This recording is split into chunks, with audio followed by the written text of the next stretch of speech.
नमस्कार मित्रांनो, स्पर्धा परीक्षा मराठी या चॅनलमध्ये आपले स्वागत आहे।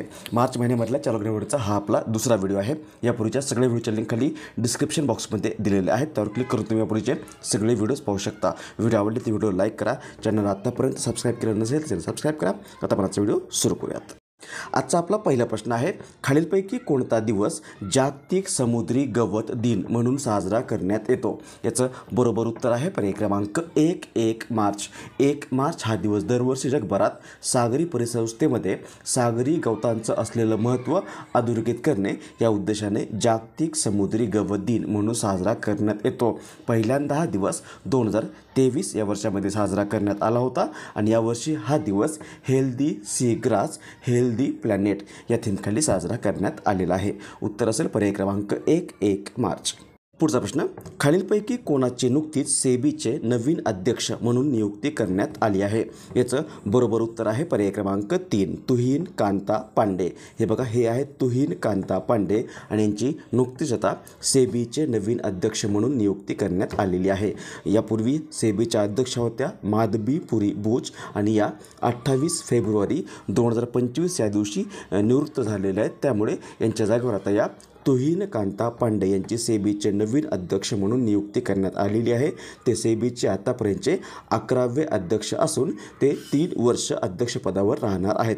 सेबी म्हणजे SEBI, सेबीचा लॉंग फॉर्म होतो securities and exchange board of India.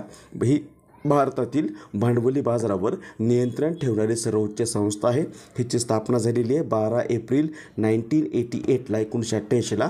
मुख्यालय आहे मुंबई या ठिकाणी। त्यामुळे उत्तर असेल पर्याय क्रमांक 3।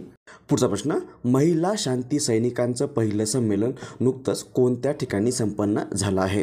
याचं बरोबर उत्तर आहे पर्याय क्रमांक 4 नवी दिल्ली। नवी दिल्ली या ठिकाणी नुकतंच फेब्रुवारी 2025 किंवा 24 ते 25 फेब्रुवारी 2025 या कालावधीमध्ये हे महिला शांती सैनिकांचं पहिलं संमेलन संपन्न झालेलं आहे। या संमेलनात 35 देशांनी भाग घेतला असून 35 देशांनी भाग घेतलेला आहे, ज्या देशांचे महिला सैनिक जगभरात संयुक्त राष्ट्राच्या शांती अभियानामध्ये सक्रिय आहेत।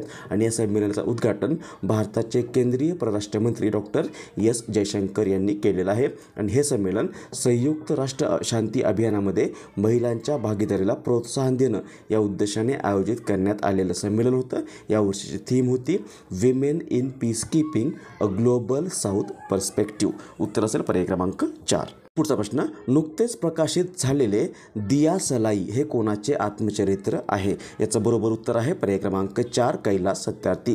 कैलास सत्यार्थी हे नोबेल शांतता पुरस्कार या पुरस्काराने सन्मानित झालेले भारतीय बाळ हक्क चळवळ कार्यकर्ते आहेत। त्यांना 2014 या वर्षामध्ये मलाला युसुफझईच्या सोबतीने शांततेचा नोबेल पुरस्कार 2014 मध्ये प्रदान केला होता। आणि यांचंच हे आत्मचरित्र आहे, नाव आहे दिया सलाई आणि याचं प्रकाशन नुकतंच करण्यात आलेलं आहे।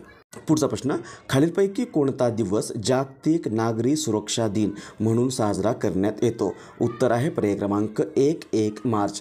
1 मार्च हा दिवस आंतरराष्ट्रीय नागरी संरक्षण संघटना या संघटनेकडून 1990 या वर्षापासून दरवर्षी जागतिक नागरी सुरक्षा दिन म्हणून साजरा करण्यात येतो। हा दिवस नागरी संरक्षणाचं महत्त्व आणि त्यासाठी बलिदान दिलेल्या जवानांचा सन्मान करणं या उद्देशाने दरवर्षी साजरा करण्यात येतो। आणि यावर्षी हा दिवस civil defence guarantee for security for the population या थीमखाली साजरा करण्यात आलेला आहे। पुढचा प्रश्न, खालीलपैकी कोणता दिवस शून्य भेदभाव दिन म्हणून साजरा करण्यात येतो? उत्तर आहे पर्याय क्रमांक 1 मार्च। 1 मार्च हा दिवस संयुक्त राष्ट्र संघटना या संघटनेकडून 2014 या वर्षापासून शून्य भेदभाव दिन म्हणून साजरा करण्यात येतो। पुढचा प्रश्न, 10वा भारत आंतरराष्ट्रीय नृत्य आणि संगीत महोत्सव नुकताच कोठे संपन्न झाला आहे? उत्तर आहे पर्याय क्रमांक 2 नवी दिल्ली। नवी दिल्ली या ठिकाणी नुकताच 22 ते 27 फेब्रुवारी 2025 या कालावधीमध्ये हा भारत आंतरराष्ट्रीय नृत्य आणि संगीत महोत्सव 2025 संपन्न झालेला आहे। यात जागतिक आणि भारतीय कलाकारांनी पारंपरिक व समकालीन नृत्य आणि संगीताचं प्रदर्शन केलेलं आहे। आणि हा महोत्सव सांस्कृतिक देवाणघेवाणीसाठी एक व्यासपीठ तयार करणं व विविध कलात्मक परंपरांना प्रोत्साहन देणं या उद्देशाने आयोजित करण्यात येणारा एक महोत्सव आहे। उत्तर असेल पर्याय क्रमांक 2 नवी दिल्ली। नेक्स्ट, सध्या भारत दौऱ्यावर आलेल्या उर्सुला वॉन डेर लेयन कोणत्या संघटनेच्या अध्यक्ष आहेत? उत्तर आहे पर्याय क्रमांक 1 युरोपियन युनियन. या बघा, या आहेत उर्सुला वॉन डेर लेयन आणि या युरोपियन युनियन किंवा युरोपियन महासंघ या संघटनेच्या अध्यक्ष आहेत. युरोपियन युनियन ही युरोप खंडातील 27 देशांची 27 देशांची एक संघटना आहे, एक संघ आहे. याची स्थापना झाली होती 1957 या वर्षामध्ये आणि या संघाचं किंवा संघटनेचं उद्दिष्ट युरोपियन देशांमध्ये राजकीय व शासकीय संयुक्तता आणणं, समान अर्थव्यवस्था व समान व्यापार नियम लागू करणं आणि समान चलन अस्तित्वामध्ये आणणं हे याचं उद्दिष्ट आहे. आणि याच युरोपियन युनियनच्या अध्यक्ष आहेत या उर्सुला वॉन डेर लेयन. या नुकत्याच भारत दौऱ्यावर आलेल्या आहेत, त्यामुळे सध्या चर्चेमध्ये आहेत. उत्तर असेल पर्याय क्रमांक 1 European union. Next, desert hunt 2025 हा त्रिसेवा विशेष बलांचा सराव नुकताच खालीलपैकी कोणत्या ठिकाणी संपन्न झाला आहे? उत्तर आहे पर्याय क्रमांक 4 राजस्थान. डेझर्ट हंट 2025 हा भारतीय वायुसेनेकडून नुकताच 24 ते 28 फेब्रुवारी 2025 या कालावधीमध्ये जोधपूर एअर फोर्स स्टेशनवर आयोजित केलेला एक त्रिसेवा विशेष बल सराव आहे आणि यामध्ये तिन्ही सैन्य दलांमध्ये परस्पर सामंजस्य व समन्वय यांना प्रोत्साहन देण्यासाठी हा सराव आयोजित करण्यात आला होता. नाव आहे डेझर्ट हंट 2025. उत्तर असेल पर्याय क्रमांक 4. नेक्स्ट, कार्बन बाजारातील आव्हाने व संधींवर चर्चा करण्यासाठी प्रकृती 2025 या परिषदेचं आयोजन खालीलपैकी कोणत्या ठिकाणी करण्यात आलं आहे? याचं बरोबर उत्तर आहे पर्याय क्रमांक 1 नवी दिल्ली. प्रकृती याचा लॉंग फॉर्म होतो promoting resilience, awareness, knowledge and resources for integrating transformational initiatives. आणि या प्रकृती 2025 या परिषदेचं आयोजन जे आहे ते नुकतंच नवी दिल्लीमध्ये करण्यात आलेलं आहे.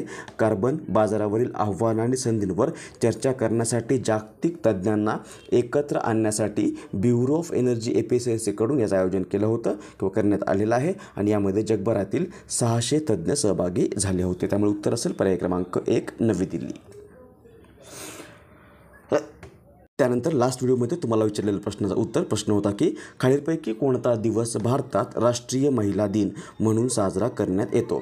याचं उत्तर जवळपास सर्वांनी बरोबर दिलेलं आहे. उत्तर आहे पर्याय क्रमांक 3 13 फेब्रुवारी.